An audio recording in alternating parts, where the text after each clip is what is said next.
A third day of Russian attacks against Ukraine has led to further destruction of civilian targets. A strike on a crowded market has left at least 7 people dead and 8 more injured in the town of Avdiivka. That's in Ukraine's eastern Donetsk region. And that's according to the region's governor, Pavlo Kyrylenko, who said there was no military logic for such an attack. Meanwhile, Ukraine's allies are pledging to help Kyiv for as long as it takes, following extensive missile and drone strikes by Russia on multiple Ukrainian cities. The bombardment has targeted civilians and energy infrastructure. Leaders of the G7 group of nations have condemned the latest attacks as indiscriminate and are vowing to hold Russian President Vladimir Putin to account. This scene is a reminder. War is still at their doorstep. People in Kyiv taking shelter in a subway station. They were warned by air raid sirens, which have repeatedly sounded since the Russian barrage began on Monday. It's terrorism. You understand that you are not safe at home, even if there's no infrastructure nearby. 2 walls and a basement will not save you.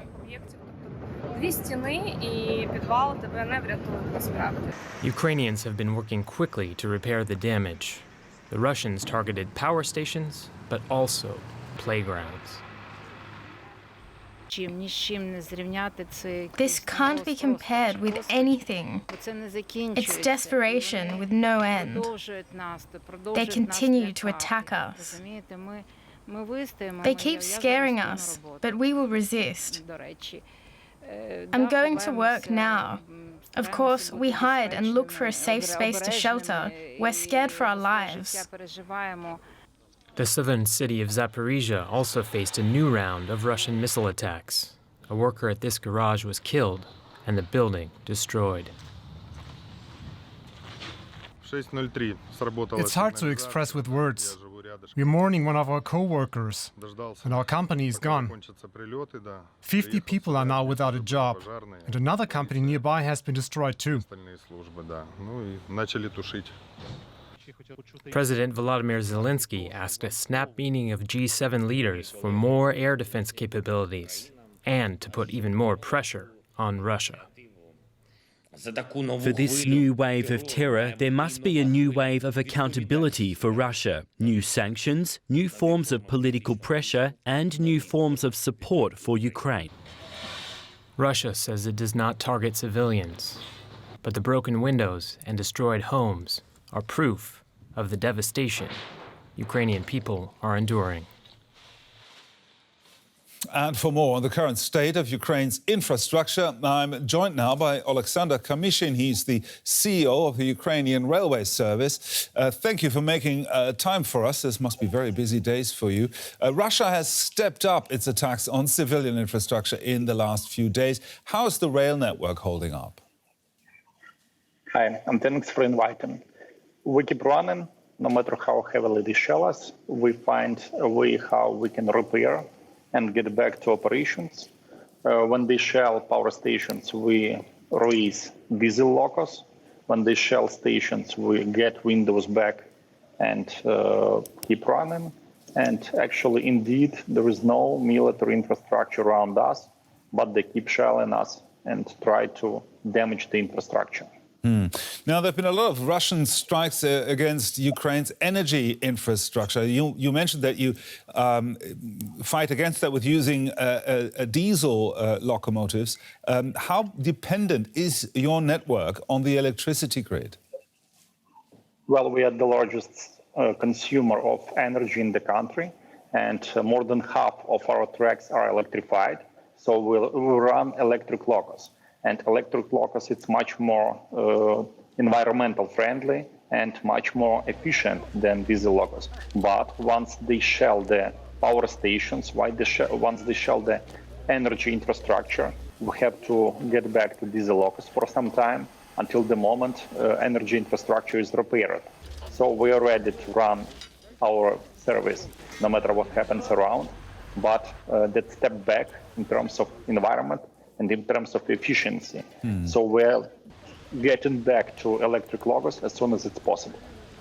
Now, at the start of the conflict, when Russia first invaded, your rail network played a key role in helping evacuate civilians from war-torn regions. What would you say is the main focus of the rail network at this stage in the war? Once there is need to evacuate people, we are ready to help, we are ready to do our job. So once we see a wave of new people willing to evacuate temporarily, we are ready to support them with new trains and let them leave the cities for some time. That's our role in terms of civilian evacuation. And we are doing pretty much for export of cargo. That's key for the economy now. And we are trying to expand the capacity for cargo export, because that's the blood of our economy.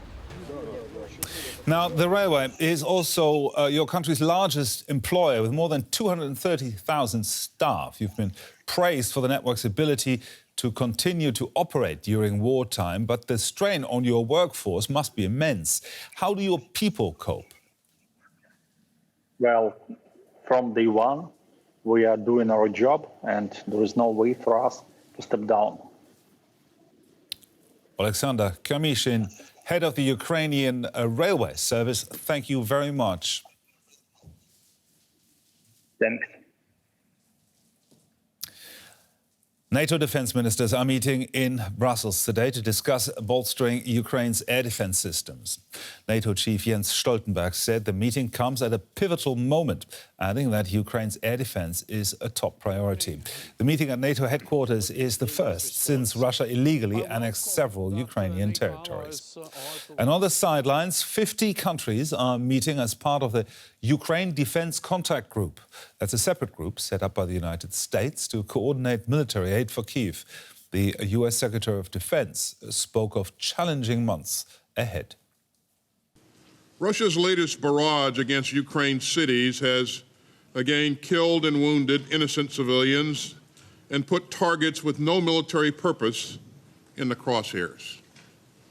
We will continue to boost Ukraine's defensive capabilities for today's urgent needs and for the long haul.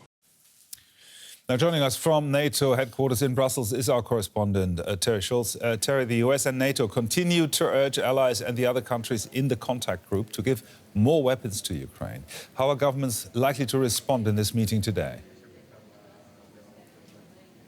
That's right. This is the 8th time the Ukraine Defense Contact Group has met. And behind closed doors, the countries are willing to discuss exactly what they have to give Ukraine at this point. We saw some comments as ministers entered the room. For example, Germany reminding that it is just delivering this Iris-T air defense system to Ukraine and that others would be on the way. The Canadians announced $50 million more in both equipment and things like winter clothing. And this is something that is going to be increasingly necessary as this war heads into the winter season, which we know is very bitter in Ukraine. There are also other contributions of more tanks, more land defense systems. You know, Ukraine is calling for air defense, but you can't give up the fight on the ground as well, in which Ukraine has had remarkable success. So while we do hear that they are going to be focusing on how to bolster air defenses, they're really trying to close any gaps in Ukraine's defenses here at this meeting today. So how united are NATO allies in their pledge for support of Ukraine?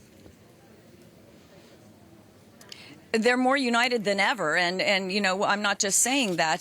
These new attacks on Ukrainian cities across the country has certainly galvanized NATO to basically heed Ukraine's longstanding calls that it needs more air defense, that despite this progress on the ground, civilians can be severely harmed by Russia's air assaults, and there's nothing tanks can do to stop that. So that's something that certainly is in front focus here at this meeting today, as we just saw these deadly attacks. And we did see that Germany, of course, is giving this Iris-T system that it had planned for itself. So this is a change that we're seeing in allies. Countries that once said, you know, we've got nothing in our arsenals to give anymore, are starting to divert shipments they meant for themselves, for their own national arsenals, directly to Ukraine. Now, Stoltenberg and a number of other people have mentioned that bolstering air defense is currently the main issue there, the main focus for NATO allies to support Ukraine. But how else is NATO, or indeed the members of the contact group, supporting Ukraine? Well, one of the things that countries are having to look at now as they give weapons off their shelves and their new deliveries to Ukraine is how they're going to replenish their own stocks, because, of course, that's NATO's job to defend allies against a potential attack. So they can't really empty their own stockpiles to support Ukraine. So one of the things that will be really important here at the NATO meeting, when it's just the 30 allies around the table, plus Finland and Sweden, is how they're going to speed up manufacturing processes, how they're going to redirect their budgets to buy more weapons that they already had, because now they're giving them to Ukraine. This is something that's long plagued NATO allies. They have long been called upon to make joint purchases to speed up ammunition production. That's something that is really, again, going to be important now that their shelves are emptying and sent to Kiev. DW's Terry Schultz there from the NATO Defence Ministers meeting in Brussels. Thank you very much, Terry. Russia's Federal Security Service, FSB, says it has detained 8 suspects it claims are connected to last week's explosion that damaged the bridge connecting Russia and Crimea. The FSB said the suspects include 5 Russians and 3 Ukrainian and Armenian citizens. They are being held for what Russia is calling a terrorist attack, allegedly organized by Ukraine's secret service. Ukraine has not claimed responsibility for the blast and has called Moscow's investigation nonsense.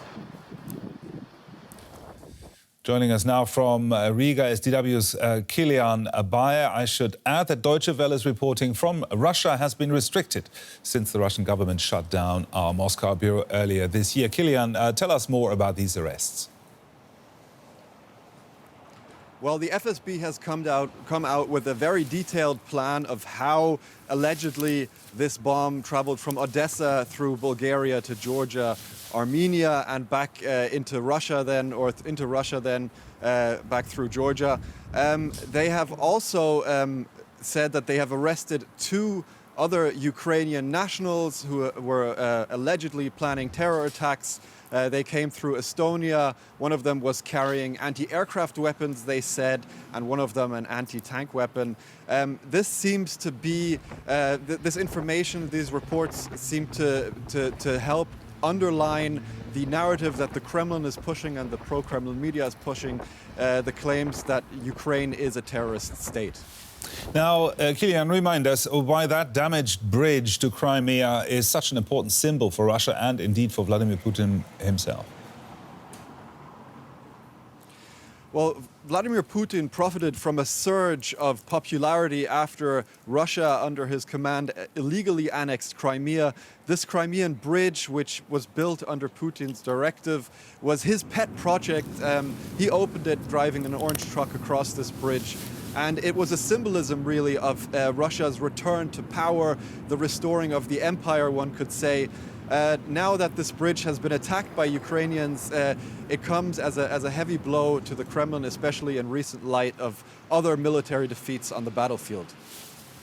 DW's Kilian Bayer in Riga there for us. Thank you, Kilian.